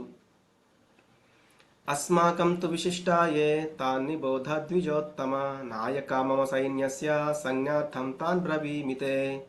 ఓ బ్రాహ్మణోత్తమ, నా సేనా బలమును నడుపుటకై ప్రత్యేకముగా యోగ్యులైనట్టి నాయకులను గూర్చి మీ కొరకై నేను తెలియజేసేదను. అంటే ఇప్పటివరకు అటువైపు ఉన్న వారి యొక్క వీళ్ళ గురించి చెప్పారు కదా. ఇప్పుడు నా వైపులో ఉన్న వీళ్ళ గురించి కూడా ప్రత్యేకంగా చాలామంది యోగ్యులనే వాళ్ళు ఉన్నారు, వాళ్ళ గురించి కూడా చెప్తాను విను అంటున్నారు. అంటే ఆయన అందరి యొక్క వీళ్ళ గురించి కానీ చెప్పారు, కానీ పాండవుల వైపు శ్రీకృష్ణ భగవానుడు ఉన్నా కూడా ఆయన గురించి చెప్పలేదు. ఎందుకంటే అతను ఆయుధం పట్టనని చెప్పాడు, యుద్ధం చేయను అని చెప్పాడనమాట. అది కూడా మనందరికీ తెలిసిందే కదా. ఎప్పుడైతే యుద్ధం అనివార్యం అవుతుందో అప్పుడు శ్రీకృష్ణ భగవానుడు చెప్తారనమాట. ఎప్పుడైతే అర్జునుడు అలాగే దుర్యోధనుడు కూడా అతని యొక్క సహాయం కోసం వెళ్తారో అప్పుడు అతను చెప్తారు, నా యొక్క సైన్యం మొత్తం ఒకవైపు ఉంటుంది, నేను ఒకవైపు ఉంటాను, నేను ఎటువంటి యుద్ధము చేయను, సలహాలు మాత్రమే ఇస్తాను, నేను శస్త్రం పట్టను అని. అప్పుడు దుర్యోధనుడు అనుకుంటాడు, అయితే ఇదంతా కూడా పక్షపాతంతో అర్జునుడికి కట్టబెడడానికి చూస్తున్నారు ఆ యొక్క నారాయణీ సేనని మొత్తం అని. మనం ఇది కూడా తర్వాత క్లాసుల్లో ఇంకా వివరంగా చూద్దాము. కాబట్టి ఎప్పుడైతే అర్జునుడిని కోరుకోమని చెప్తారు ముందుగా, ఎందుకంటే ముందు అర్జునుడు వచ్చాడు నన్ను అర్థించడానికి అంటే, లేదు నేనే ముందు వచ్చానని చెప్తాడు. కానీ నేను అర్జునుడిని ముందు చూశాను కాబట్టి నువ్వు నా తల దగ్గర కూర్చున్నావు, అర్జునుడు నా కాళ్ళ దగ్గర నిలబడ్డాడు, నేను కళ్ళు తెరిచి చూసేసరికి, అంటే వీళ్ళిద్దరు వెళ్ళేసరికి కృష్ణ భగవానుడు నిద్రిస్తూ ఉంటారు, ఆయన కళ్ళు తెరిచి చూసేసరికి ఎదురుగా అర్జునుడు కనిపిస్తారనమాట. కాబట్టి ఇదంతా చెప్పిన తర్వాత అర్జునుడిని కోరుకోమంటే అర్జునుడు నాకు మీరే కావాలి ఓ మధుసూదన, ఓ కేశవ అన్నట్లుగా కృష్ణుడే కావాలని కోరుకుంటారనమాట. అప్పుడు దుర్యోధనుడు చాలా సంతోషిస్తారు లోపల లోపల, కానీ బయటికి మాత్రం సరే కృష్ణ నేను ఇంకేం చేయను, అర్జునుడు ఎలాగూ నిన్ను తీసుకున్నారు కాబట్టి నారాయణ సేనను మొత్తం నేనే తీసుకుంటాను అని అంటారనమాట. కాబట్టి అందుకే ఇక్కడ ఆయన చెప్తున్నారు, అందరి గురించి చెప్పారు కానీ అక్కడ శ్రీకృష్ణ భగవానుడు ఉన్నారు అని ఆయన చెప్పట్లేదు. ఎందుకంటే ఎట్లాగూ శ్రీకృష్ణుడు యుద్ధం చేయడు, ఇదంతా కూడా ఆయనకి తెలుసు కాబట్టి కృష్ణుడి గురించి చెప్పవలసిన అవసరం లేదు అన్నట్లుగా ఆయన చెప్తున్నారు. చెప్పి ఇప్పుడు మన వైపు ఉన్న వాళ్ళ గురించి చెప్తాను అంటూ, యుద్ధంలో ఎల్లప్పుడూ విజయం సాధించు మీరు అంటే ఎవరు? ద్రోణాచార్యుడు, భీష్ముడు, కర్ణుడు, కృపుడు, అశ్వత్థామ, వికర్ణుడు మరియు సోమదత్తుని తనయుడైన భూరిశ్రవుడు వీళ్ళందరూ కూడా ఉన్నారు. నా కొరకు తమ జీవితములను త్యాగం చేయుటకు సిద్ధపడి ఉన్న వీరులు ఇంకా చాలామంది ఉన్నారు. వారందరూ పలు విధములైన ఆయుధములను దాల్చిన వారు మరియు యుద్ధ నిపుణతను కలిగిన వారు. అంటే ముందుగా ఎదుటి సైన్యంలో యొక్క వీరుల గురించి చెప్పిన తర్వాత మన సైన్యంలో కూడా చాలా చాలా మంది ఉన్నారు అని చెప్తున్నారు. ముఖ్యంగా మీరు అని చెప్తున్నారు, అలాగే భీష్ముడి గురించి చెప్పారు. ఇంకా ఇక్కడ మనకి ముఖ్యంగా మనం చూడాల్సింది ఏంటంటే, నా కొరకు తమ జీవితాలను త్యాగం చేయుటకు. ఒక్కొక్కసారి ఏంటంటే మనకు తెలియకుండానే కొన్ని వాక్యాలు అనేవి మన నోట్లో నుంచి వచ్చేస్తూ ఉంటాయి. అలాగే ఇక్కడ దుర్యోధనుడు కూడా ఏంటంటే ఓడిపోతున్నాను అన్నట్లుగా ఇవి తనకు తెలియకుండానే ఈ వర్డ్స్ అనేవి అతని నుంచి వచ్చేసాయి.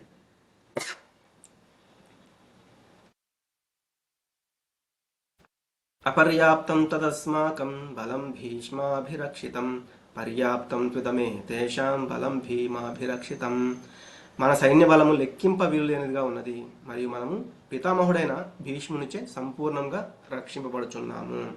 అంటే మన యొక్క బలం ఎట్లా ఉందంటే చాలా ఎక్కువగా ఉంది, కానీ భీమునిచే రక్షించబడుతున్న వాళ్ళ యొక్క పాండవ సైన్యము పరిమితంగా ఉంది. అంటే వాళ్ళ యొక్క సైన్యమేమో లిమిటెడ్గా ఉంది, మన యొక్క సైన్యమేమో అన్లిమిటెడ్గా ఉంది అని చెప్తున్నారు. ఎందుకంటే ఈ భూమండలంలో ఉన్న సైన్యం అంతా కూడా మ్యాక్సిమం పాండవుల సైన్యం వైపు కానీ లేకపోతే కౌరవుల వైపు కానీ విడిపోయి అక్కడ యుద్ధంలో పాల్గొంటున్నారు. ఇందాక చెప్పాం కదా, ఈ యొక్క చక్రవర్తి ఎవరైతే ఉన్నారో అంటే మిగతా వాళ్ళందరూ కూడా రాజులు అనమాట, కానీ ఇక్కడ చక్రవర్తి గురించి ఇక్కడ యుద్ధం అనేది జరుగుతూ ఉంది, ఆ యొక్క రాజ్యం గురించి ఆ హస్తినాపురంలో.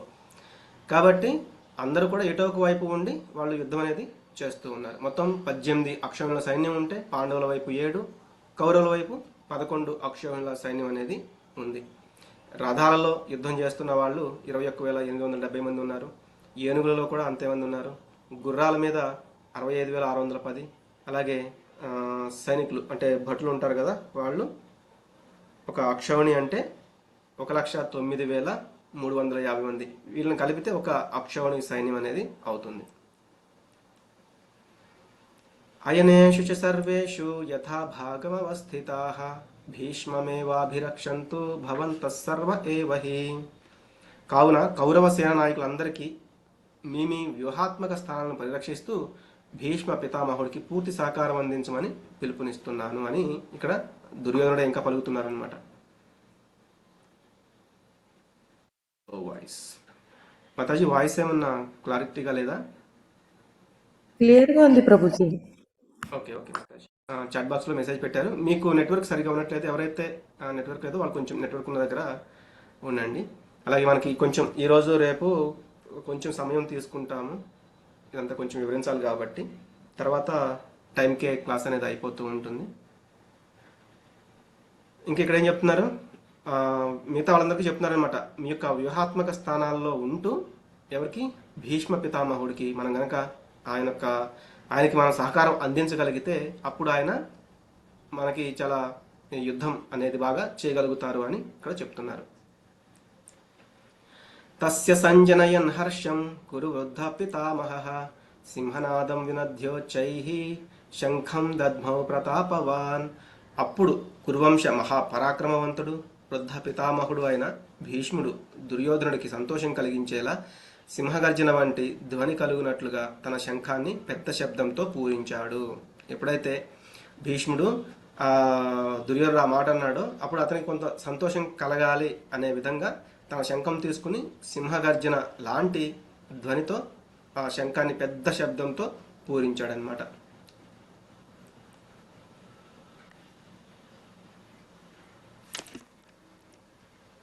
తతశంఖాశ్చ భైర్యశ్చ పణవానక గోముఖాః సహసైవాభ్యహన్యంత సశబ్దస్తుములో భవత్. తర్వాత శంఖాలు, వివిధాలైన వాద్యాలు మనకి ఇక్కడ మోగిస్తూ ఉంటారు కదా, భేరులని, శృంగములని, అవన్నీ కూడా యుద్ధం స్టార్ట్ అయ్యే ముందు మోగిస్తూ ఉంటారు కదా, అవన్నీ కూడా మోగించారు. ఆ ధ్వని మిక్కిలి భీకరంగా ఉన్నది. తతశ్వేతైర్హయైర్యుక్తే మహతి స్యందనే స్థితౌ మాధవ పాండవశ్చైవ దివ్యౌ శంఖౌ ప్రదధ్మతుః.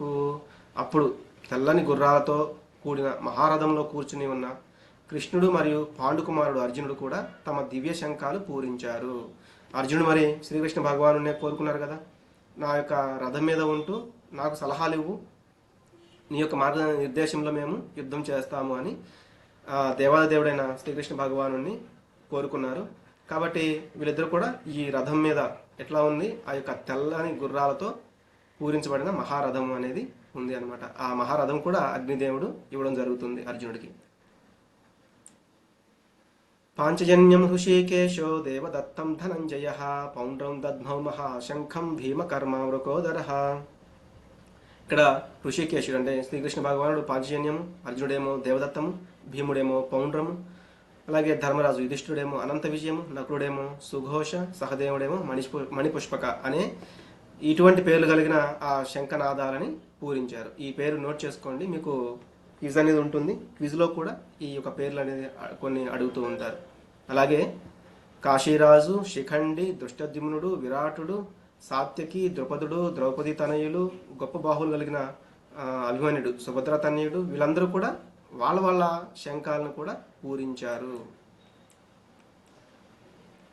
సఘోషోధార్తరాష్ట్రాణం హృదయాని వ్యధారయత్ నభశ్చ పృథివీం చైవ తుములోభ్యనునాదయన్. అటువంటి వివిధమైన శంఖుల ధ్వని అతి భీకరమయ్యను, భూమి ఆకాశాలు దద్దరిల్లినవి. ఆ శంఖారావములు ధార్తరాష్ట్రుని హృదయములు బద్దలు చేశాను. ఎప్పుడైతే వాళ్ళు అంటే భీష్ముడు తన యొక్క శంఖాన్ని ఊదాడు, తర్వాత ఇటువైపు పాండవుల వైపు నుంచి శ్రీకృష్ణ భగవానుడు, అలాగే పాండవులు, అలాగే కొంతమంది వీరులు, వాళ్ళు ఎప్పుడైతే ఆ శంఖనాదాలు చేశారో వాళ్ళ యొక్క శంఖనాదాల వల్ల అవి ఎలా ఉన్నాయంటే అతి భీకరంగా ఉన్నాయి. భూమి ఆకాశాలు దద్దరిల్లినట్లుగా ఆ యొక్క సౌండ్ అనేది వచ్చిందనమాట. దానివల్ల ఏమైంది, ధార్తరాష్ట్రుల హృదయాలు, ధార్తరాష్ట్రులు అంటే ఎవరంటే ధృతరాష్ట్రుని యొక్క పుత్రులు, వాళ్ళ యొక్క హృదయాలు బద్దలయ్యేలాగా ఆ యొక్క సౌండ్ అనేది ఉంది అని చెప్తున్నారు. ఎందుకంటే ఎప్పుడైతే కౌరవుల వైపు నుంచి శంఖనాదాలు అనేవి వచ్చాయో ఇటువైపు వీళ్ళ యొక్క హృదయాలు అనేవి, పాండవుల వైపు ఉన్న వారి యొక్క హృదయాలు అనేవి బద్దలవ్వలేదు. ఇంకా ఓ రాజా, అప్పుడు పాండుసుతుడైన అర్జునుడు జెండాపై హనుమంతుని చిహ్నం కలిగి ఉన్న రథంలో గాంధీవం ఎత్తిపట్టి యుద్ధ సన్నద్ధులై ఉన్న దుర్యోధనాదులను చూసి శ్రీకృష్ణుడితో ఇలా అన్నాడు. అంటే కపిధ్వజ అని ఈ యొక్క శ్లోకంలో చెప్తున్నారు చూడండి, అథ వ్యవస్థితాన్ దృష్ట్యా ధార్తరాష్ట్రాన్ కపిధ్వజ. కపిధ్వజుడు అంటే ఆ యొక్క జెండా పైన కపి అంటే హనుమంతుడు ఉన్నారు ఆ యొక్క అర్జునుడు యొక్క రథం పైన. ఎందుకంటే శ్రీరామచంద్రుని యొక్క అంటే ఆ త్రేతాయుగంలో శ్రీరామచంద్రుడి యొక్క సంకల్పంలో ఆ యొక్క హనుమంతుడు ఆయన సహాయం చేశాడు. ఇప్పుడు స్వయంగా శ్రీరాముడు శ్రీకృష్ణుడిగా ఇక్కడే ఉన్నారు. అలాగే హనుమంతుడు అర్జునుడితో ఉన్నాడు. అలాగే అర్జునుడు యొక్క గాంధీవం చాలా గొప్పదనమాట. అలాగే రథం అది అగ్నిదేవుడే స్వయంగా ఇచ్చాడు. అలాగే పాండవుల యొక్క శంఖనాదాలు ఇందాక చూసాం కదా, వాళ్ళ యొక్క హృదయాలు బద్దలైపోయి ఉన్నాయి. ఇంకా చెప్తారు మనకి కొన్ని విశేషాలు అనేవి ఆ రోజు ఏంటంటే మోక్షద ఏకాదశి అంటారు. అట్లాగే భగవంతుడు ఎక్కడ ఉంటే లక్ష్మీదేవి కూడా అక్కడే ఉంటుంది, భార్యగా అక్కడే ఉంటుంది. భాగ్యలక్ష్మి వారితో ఉంది కాబట్టి అది కూడా వాళ్ళకి విజయ సంకేతం అన్నమాట. ముఖ్యంగా ఏంటంటే శ్రీకృష్ణ భగవానుడు పాండవుల వైపు ఉన్నాడు కాబట్టి వాళ్ళకి విజయం అనేది తథ్యము. ఇంకా ఆ స్థల పురాణము, ఆ ధర్మక్షేత్రం అనేది చాలా గొప్ప క్షేత్రం, కురుక్షేత్రం అనేది. అట్లాగే ఇందాక శంఖనాదాలు, అలాగే ఈ రథము అర్జునుడికి ఇచ్చిన రథము ఈయన అగ్నిదేవుడు ఇచ్చాడు. అది ముల్లోకాలను కూడా జయించగలిగేంత శక్తి కలిగింది. ఇంకా మనం చూసాము శంఖనాదాలు. ఇక్కడ హనుమంతుడు సాక్షాత్తుగా హనుమంతుడు అక్కడ కపిధ్వజం అంటే అర్జునుడి యొక్క రథం మీద ఉన్నారు.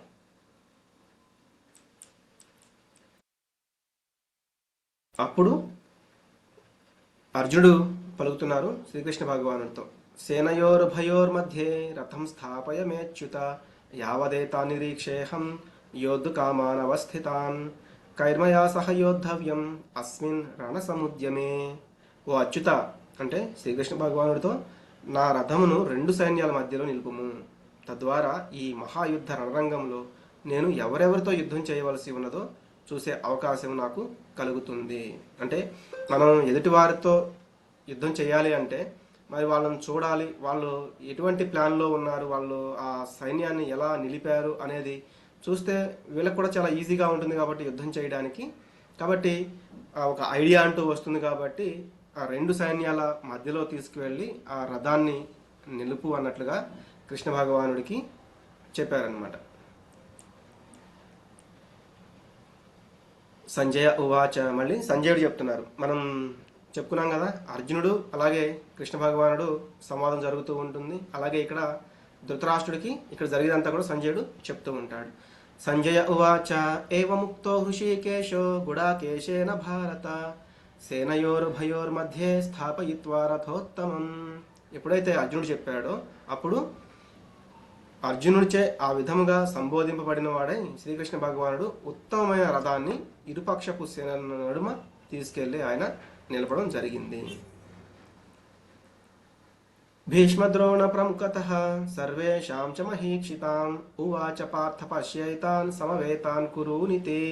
భీష్ముడు, ద్రోణుడు మరియు ఇతర భూపాలకుల సమక్షమున శ్రీకృష్ణుడు, ఓ పార్థ, ఇచ్చట కూడి ఉన్నటువంటి కురువంశీయులందరినీ గాంచుమని పలికాడు. ఎప్పుడైతే అర్జునుడు ఆ 2 సైన్యాల మధ్యలో తీసుకెళ్లి రథాన్ని నిలపమని చెప్పాడు కాబట్టి కృష్ణుడు తీసుకెళ్ళి అక్కడ రథాన్ని నిలిపి అప్పుడు చెప్తున్నారు, ఎదురుగా ఈ భీష్ముడు, ద్రోణుడు వీళ్ళందరూ కూడా కనిపిస్తూ ఉన్నారు. అక్కడ తీసుకెళ్ళి ఇప్పుడు నువ్వు ఆ కురువంశీయులందరినీ కూడా చూడు అని అర్జునుడికి చెప్పారు. తత్రా పశ్యత్సితాన్ పార్థః పితॄనథ పితామహాన్ ఆచార్యాన్ మాతులాన్ భ్రాతॄన్ పుత్రాన్ పౌత్రాన్ సఖీంస్తథా శశురాన్ సుహృదశ్చైవ సేనయోరుభయోరపి. ఇలా ఇరుపక్షపు సేన నడుమ నిలిచిన అర్జునుడు అతట తండ్రులను, తాతలను, గురువులను, మేనమాములను, సోదరులను, పుత్రులను, మనుములను, స్నేహితులను, మామలను, శ్రేయభిలాషులను గాంచెను.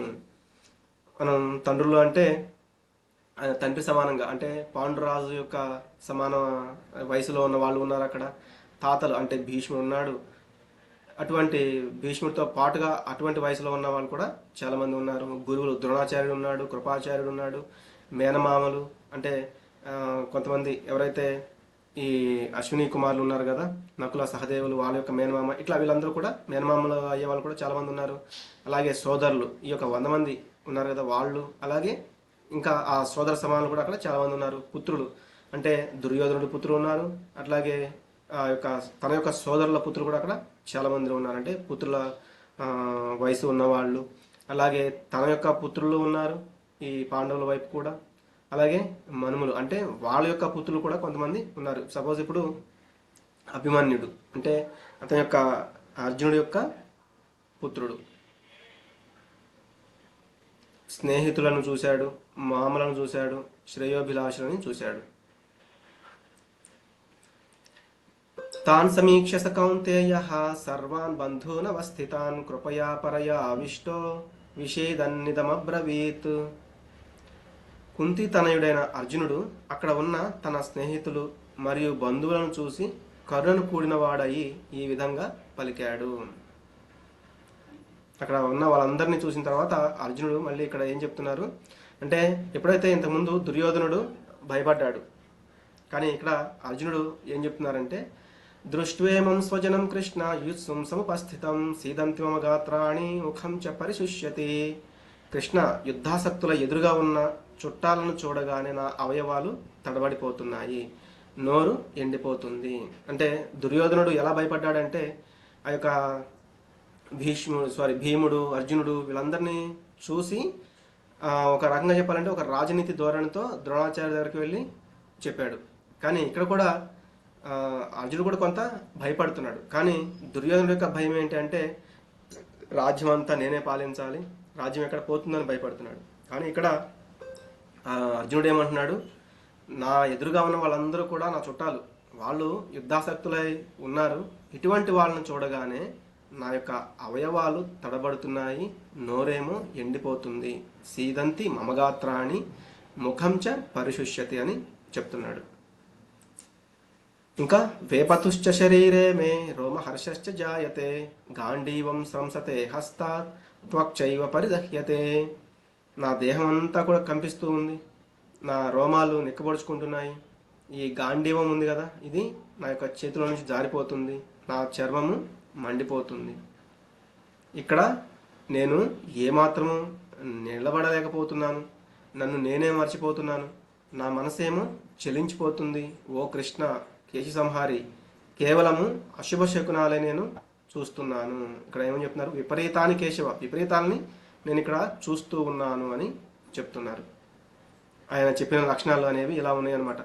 అవయవాలు కంపిస్తున్నాయి, నా నోరేమో ఎండిపోతుంది, దేహం మొత్తం కూడా కంపిస్తూ ఉంది, వెంట్రుకలు నిక్కబొడుచుకున్నాయి, చేతులు అంటే నా చేతిలో ఏమన్నా కూడా జారిపోతుంది, అంటే ఆ గాంధీవం అనేది జారిపోతుంది, చర్మం ఏమో మండిపోతుంది, కాళ్ళు నిలబడలేకపోతున్నాయి, నా మనసు మర్చిపోతుంది, అంటే అసలు నేను ఇక్కడ ఎందుకున్నాను, ఏం చేయాలి అనే అది కూడా మనసు అనేది మర్చిపోతూ ఉంది.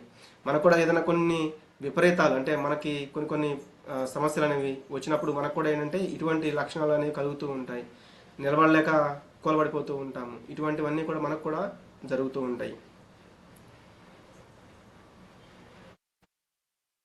నచ శ్రేయోను పశ్యామి హత్వా స్వజనమాహవే నకాంక్షే విజయం కృష్ణ నచ రాజ్యం సుఖాని చ. ఓ కృష్ణ, ఈ యుద్ధంలో నా వారిని చంపడం ద్వారా ఏ విధంగా శ్రేయస్సు కలుగుతుందో నేను తెలుసుకోనలేకున్నాను. కావున తదుపరి విజయం కానీ రాజ్యం కానీ దానివల్ల కలిగే సుఖం కానీ నాకు అక్కర్లేదు. అందుకే ఇక్కడ సుఖానిచ అని చెప్పారు. ఇందాకేమో కృపయ అని చెప్పారు, వాళ్ళందరినీ చూస్తే నాకు జాలి కలుగుతుంది, నేను వీళ్ళని యుద్ధంలో నేను చంపాలా అన్నట్లుగా. ఇక్కడేమో వీళ్ళని చంపితే నాకు ఆ సుఖం అనేది నాకు అక్కర్లేదు అని చెప్తున్నారనమాట. అంటే ఒకరోజు ఒక రాత్రి సమయంలో భోంచేస్తున్నప్పుడు దీపాలు అనేవి, లాంతర్లు అనేవి ఆరిపోతే అయినా కూడా అంటే ఆయన ప్రాక్టీస్ అంటే ఇట్లా తింటూ ఉంటాం కదా, కాబట్టి ఆ యొక్క దాన్ని ఆయన ఆహారాన్ని తినేస్తాడనమాట. అప్పుడు ఆయనకు అనిపిస్తుందంట, మరి రాత్రిపూట మనం ఎలా అయితే చీకట్లో మనం తినగలుగుతున్నామో అలాగే యుద్ధం ఎందుకు చేయలేము అని ప్రాక్టీస్ చేస్తాడు అర్జునుడు. అటువంటి అర్జునుడు ఇక్కడ ఏమంటున్నాడు, ఈ రాజ్యం ద్వారా వచ్చే ఆ సుఖం ఏదైతే ఉందో అది నాకు అక్కర్లేదు అని. అలాగే కేశవ అని కూడా ఇందాక సంబోధించారు కృష్ణుడిని. అంటే నువ్వు ఆ కేసి అనే రాక్షసుణ్ణి వధించావు కాబట్టి నాకు కలుగుతున్న ఈ లక్షణాలు ఇందా చెప్పా కదా కొన్ని లక్షణాలు, అటువంటి వాటిని కూడా నువ్వు చంపేస్తే మంచిది, నాకు బాగుంటుంది అన్నట్లుగా ఇట్లా ఈ యొక్క లక్షణాలు అనేవి ఆయన చెప్తున్నారనమాట.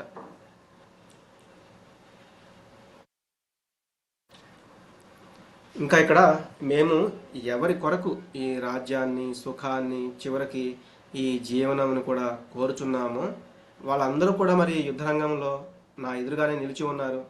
మరి వీళ్ళందరినీ చంపిన తర్వాత వచ్చే ఆ రాజ్యం వల్ల మాకు వచ్చే ప్రయోజనం ఏంటి? ఓ మధుసూదన, మళ్ళీ ఇక్కడ కూడా మధు అనే రాక్షసుడిని చంపారనమాట. అందుకే ఓ మధు అనే ఆ రాక్షసుడిని చంపిన ఓ కృష్ణ, గురువులు, పుత్రులు, ఇలా ఈ చుట్టాలందరూ ఉన్నారు కదా, ఇతర బంధువులందరూ వాళ్ళ యొక్క ప్రాణాలని మరియు సంపదలని విడిచిపెట్టడానికి సిద్ధమైపోయి నా ఎదుట నిలబడి ఉండగా వారు నన్ను చంపాలని చూసినా కూడా నేనెందుకు వాళ్ళని చంపాలి? ఎందుకంటే వాళ్ళు తెలుసుకోలేకపోతున్నారు, వాళ్ళకి ఆ బాధ్యత అనేది తెలుసుకోలేకపోతున్నారు. కానీ నాకు అది కరెక్ట్ అనిపించట్లేదు. ఓ జనార్దన, కేవలము ఈ భూలోక రాజ్యం అటుంచి, అంటే ఇప్పుడు వీళ్ళని చంపితే ఏమొస్తుంది? ఈ యొక్క చక్రవర్తి, ఈ భూమి మీద గొప్ప చక్రవర్తి అనేది వస్తుందన్నమాట. కాబట్టి ఈ రాజ్య సుఖం అంటే ఈ రాజ్యం అటుంచి ముల్లోకాలకి కూడా రాజ్యాధిపత్యం మాకు ఇచ్చినా కూడా నేను వాళ్ళతో యుద్ధం చేయటకి సిద్ధంగా లేను. ఆ ధృతరాష్ట్రుని యొక్క పుత్రులని చంపి మేము ఆనందాన్ని పొందలేము అని చెప్తున్నారు. ఎలా అంటే మనం ఏదన్నా కొన్ని ఇప్పుడు బంగారం అనో లేకపోతే ఏదైనా వస్తువులు, వెహికల్స్ ఇటువంటివి కొన్నామనుకోండి, మనకు తెలిసిన వాళ్ళకి చూపించుకుంటూ ఉంటాము, మన యొక్క గొప్పతనం గురించి వాళ్ళకు కూడా చెప్తూ ఉంటాము, వాళ్ళతో పంచుకుంటూ ఉంటాం అనమాట ఆ యొక్క ఆనందాన్ని. మరి ఇది అంతా కూడా పొందిన తర్వాత ఆ సుఖం ఎందుకు నాకు? మరి వీళ్ళెవరూ లేకపోతే నేను ఆ ఆనందం ఎవరితో పంచుకోవాలి అని ఇక్కడ చెప్తున్నారు. ఇక్కడ ఆతతాయిల గురించి చెప్తున్నారు. పాపమేవాశ్రయేదస్మాన్ హత్వైతానాతతాయినః తస్మాన్నార్హా వయం హంతుం ధార్తరాష్ట్రాన్ స్వబాంధవాన్ స్వజనం హి కథం హత్వా సుఖినస్యామ మాధవ. ఇటువంటి దుర్మార్గులను చంపినచో, అంటే ఇప్పుడు ఈ దుర్యోధనుడు ఇటువంటి వాళ్ళ యొక్క దుర్మార్గులని చంపినచో మాకు పాపమే కలుగుతుంది. అంటే వాళ్ళు దుర్మార్గులే అవ్వచ్చు, కానీ వాళ్ళని చంపితే మాకు పాపం కలుగుతుంది. ధృతరాష్ట్రుని పుత్రులను మరియు బంధువులను చంపడం మాకు తగదు. ఓ మాధవ, సంబంధీకులను చంపుట వల్ల కలిగే లాభం ఏంటి? మేము సుఖంగా ఎలా ఉండగలము అని ఆయన అడుగుతున్నారనమాట. ఇక్కడ ఆతతాయినః అనే ఒక పదాన్ని చెప్తూ ఈ 6 లక్షణాలు, అంటే ఈ 6 ఎవరు చేస్తారో ఈ పాప పనులు, అటువంటి వాళ్ళని ఆతతాయిలు అంటారు. ఆ 6 కార్యాలు కూడా చేసిన వాడు ఎవడు అంటే దుర్యోధనుడు అనమాట. అంటే పాయిజన్ ఇచ్చాడు, ఎవరికి? భీముడికి ఇచ్చాడు. చిన్నప్పుడే పాయిజన్ ఇస్తాడు ఆయనకి, కానీ ఆయన బతికే ఉంటాడు. అలాగే ఇంటికి నిప్పు పెడతాడు కదా దుర్యోధనుడు. ఎప్పుడంటే ఆ లక్క గృహాన్ని వీళ్ళ కోసమే తయారు చేయించి అందులోకి వీళ్ళందరినీ పంపించి, అంటే ఈ 5 ఎవరైతే ఉన్నారో పాండుపుత్రులు, వాళ్ళ మీద అతనికి కొంత బాగా ద్వేషం అనేది ఉంది. కానీ ఎవరైతే వాళ్ళ యొక్క తల్లి ఉందో కుంతీదేవి, ఆవిడని కూడా ఆ యొక్క లకాగృహానికి పంపించి అందులోనే తగలబెట్టించాలని దానికి నిప్పు పెట్టిస్తాడనమాట. అలాగే మారణాయుధాలతో దాడి చేయడానికి ఎప్పుడు కూడా వాళ్ళ మీద చేస్తూ ఉంటాడు. అలాగే ఇతరుల యొక్క ధనం దొంగలించడానికి ప్రయత్నం చేస్తూ ఉంటాడు. ఆ రాజ్యం అంతా కూడా వాళ్ళదే. వాళ్ళు ఇంద్ర ప్రస్థాన్ని కట్టుకున్నారు. దాన్ని అంతటినీ కూడా మాయాజూదంలో వాళ్ళని మోసం చేసి గెలుచుకున్నాడు. అలాగే తక్షకుడు ఎప్పుడైతే హస్తినాపురం నుంచి వాళ్ళకి రావాల్సిన గోవులు అనే వస్తువు ఉంటే, అంటే ధనం అనమాట, గోవులు అంటే ఆ రోజుల్లో ధనం, ఆ ధనం ఏదైతే వస్తువు ఉందో దాన్ని తక్షకుడిని పంపించి దాన్ని అంతా కూడా తీసుకొచ్చేయమని పంపిస్తాడనమాట. ఇటువంటి పనులన్నీ కూడా చేస్తూ ఉంటాడు. అట్లాగే ఇతరుల యొక్క స్థలాన్ని లేకపోతే ఇతరుల యొక్క భార్యని అపహరించడం, ఇది కూడా ద్రౌపది దేవిని అక్కడ వివస్త్రం చేయడం, లేకపోతే ఆ జూదంలో ఆవిడని గెలుచుకున్నామని చెప్పడం, ఇదంతా కూడా ఇటువంటి 6 పనులు కూడా చేశాడు దుర్యోధనుడు. అందుకే అతడు పాపాత్ముడు. అటువంటి వాళ్ళని ఆతతాయిలు అని చెప్తారు. కానీ అటువంటి వాళ్ళని చంపితే కూడా మళ్ళీ మాకు పాపం వస్తుంది అని చెప్తున్నాడు అనమాట. ఎగ్జాంపుల్గా ఒక పోలీస్కి ఒక సోదరుడు ఉన్నాడు అనుకోండి. ఆ పోలీస్ యొక్క సోదరుడు అంటే అతని యొక్క తమ్ముడో అన్నో అతను ఏదైనా హత్య చేస్తే పోలీసు అతన్ని అరెస్ట్ చేయాలన్నమాట, శిక్షించాలి. కానీ ఇక్కడ అర్జునుడు ఏం చెప్తున్నారంటే వాళ్ళు పాపమే చేసి ఉండొచ్చు, కానీ అటువంటి వాళ్ళని చంపితే మాకు పాపం వస్తుంది అని చెప్తున్నాడు. ఇంకా అతను ఏమంటున్నాడంటే కులక్షయ ప్రణశ్యంతి కులధర్మ సనాతనా ధర్మే నష్ట కులం కృష్ణం అధర్మోభిభవత్యుత. వంశనాశనంతో ప్రాచీన కులధర్మాలు నశిస్తాయి. కులధర్మాలు నశించిన వంశం అంతటా అధర్మం అలముకుంటుంది. అంటే ఎప్పుడైతే ఈ పెద్ద యుద్ధంలో మేము వీళ్ళందరినీ చంపేస్తే, అంటే పెద్ద పెద్ద వాళ్ళు ఎవరైతే ఉన్నారో వాళ్ళందరూ చనిపోయిన తర్వాత కులము నాశనం అయిపోతుంది. అందులో అంటే ఆ పరంపరలో అంటే ఆ కులం యొక్క వంశం యొక్క పరంపరలో వస్తున్న వాళ్ళ యొక్క ధర్మాలు ఏవైతే ఉన్నాయో అవన్నీ కూడా నశించిపోతాయి. దానంతరం ఏమవుతుంది, అధర్మం అనేది అలముకుంటుంది అని చెప్తున్నాడు. అధర్మాభిభవాత్ కృష్ణ ప్రదుష్యంతి కుల స్త్రియ స్త్రీషు దుష్టాసు వార్ష్ణేయ జాయతే వర్ణ సంకర. ఓ కృష్ణ, వంశమునందు అధర్మం ప్రబలిపోవటం వలన ఎప్పుడైతే ఈ పెద్దలంతా కూడా నశించిపోయిన తర్వాత అధర్మం ఎక్కువైపోతుందో అప్పుడు కుల స్త్రీలు చెడిపోతారు. ఎందుకంటే మగవారి యొక్క రక్షణ అనేది లేకపోవడం వల్ల వాళ్ళు చెడిపోతారు. ఓ వృష్ణి వంశ సంజాతుడా, అంటే ఓ కృష్ణ, అట్టి కులస్త్రీల పతనం వలన అవాంఛిత సంతానం అనేది వృద్ధి చెందుతుంది. ఎందుకంటే ఈ విపరీతాలు ఎక్కువైపోయి కులస్త్రీలు చెడిపోతారో అప్పుడు అవాంఛిత సంతానం అనేది పెరిగిపోతుంది అని ఇంకా చెప్తున్నాడు. ఇంకా ఈ యొక్క అవాంఛిత సంతానం పెరగడం వలన వంశానికి అలాగే వంశ ఆచారానికి కూడా నాశనం లభిస్తుంది. అటువంటి వాళ్ళందరికీ కూడా నరకం అంటే ఆ పిండోదక క్రియలు ఎవరైతే పెద్దవాళ్ళు ఉన్నారో వాళ్ళకి పిండోదక క్రియలు ఆగిపోతాయి. ఎందుకంటే తన ఎవరైతే వాళ్ళు దేహాన్ని విడిచారో వాళ్ళందరికీ కూడా వీళ్ళు స్త్రీలు అంటే అర్జునుడు ఏం చెప్తున్నాడు, స్త్రీలు చెడిపోతారు. దానివల్ల వాళ్ళు వేరే వాళ్ళ యొక్క సాంగత్యంలోకి వెళ్ళడం వల్ల అవాంఛనీయ సంతానం పెరిగిపోతుంది. కాబట్టి మరి ముందు ఉన్న పితృదేవతలకి పితృలకి ఎవరైతే పిండోదక క్రియలన్నీ కూడా చెయ్యాలో వాళ్ళు చెయ్యకుండా అవి ఆపివేయడం వల్ల పూర్వీకులు కూడా పతనం చెందుతారు అని చెప్తున్నాడు. ఇంకా ఈ దుష్ట చర్యల చేత కుల ఆచారాలు నశింపజేసి అవాంఛనీయమైన సంతానానికి కారణమగు ఇటువంటి వాళ్ళ పాపకర్మల చేత అన్ని రకముల కుల ధర్మాలు మరియు జాతి ధర్మాలు కూడా నాశనం అవుతాయి అని అర్జునుడు చెప్తున్నాడు. యది మామ ప్రతీకారం అశస్త్రం శస్త్రపాణయః ధార్తరాష్ట్రారణే హన్యు తన్మే క్షేమతరం భవేత్. నిరాయుధను మరియు ప్రతీకారమును చేయని వాడును అయిన నన్ను శస్త్రధారులైన ధృతరాష్ట్రుని కుమారులు ఈ రణరంగమునందు వధించినచో అది నాకు మంచిదే అవుతుంది. అంటే నేనైతే యుద్ధం చేయను, నేను ఈ రణరంగంలో కనుక వాళ్ళు నన్ను వధిస్తే కూడా అది నాకు మంచిదే అవుతుంది అంటూ ఆయన ఏమని చెప్తున్నాడు, నేను యుద్ధం చేయను అనే విషయాన్ని కృష్ణుడికి చెప్తున్నారు. అప్పుడు సంజయుడు చెప్తున్నారు, ఏవముక్త్వార్జున సంఖ్యే రథోపస్థవుపావిశత్ విసృజ్య శశరం చాపం శోక సంవిఘ్న మానసః.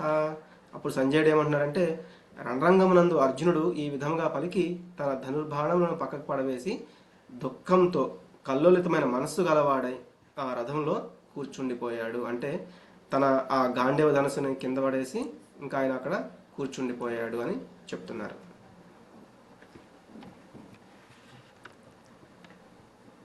కాబట్టి మనకి ఒక గీత పాఠం ఏం చెప్తుందంటే, జీవితంలో మనకి ఎటువంటి సందేహము కలిగిన ప్రామాణికమైన గురువుని మరియు భగవద్గీతని ఆశ్రయించాలి. ఇక్కడ కూడా అర్జునుడు శ్రీకృష్ణ భగవానుడికి తన యొక్క ప్రాబ్లమ్స్ అంటే తనకున్న సమస్యలు అంటే అక్కడ ఏదైతే ఇవన్నీ విపరీతాలను చూస్తున్నాను, నేను యుద్ధం చేయలేను అనే విధంగా ఆయన కృష్ణుడికి చెప్తూ ఉన్నారనమాట. కాబట్టి మనం కూడా జీవితంలో మనకి ఎటువంటి సందేహాలు ఈ కలిగినా కూడా మనం ప్రామాణికమైన గురువు ద్వారా అలాగే భగవద్గీతను ఆశ్రయించడం ద్వారా మనం వీటి నుండి బయటపడవచ్చు అని చెప్తున్నారు.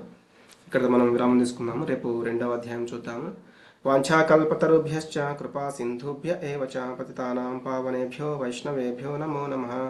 హరే కృష్ణ కృష్ణ కృష్ణ హరే హరే, హరే రామ రామ రామ హరే హరే.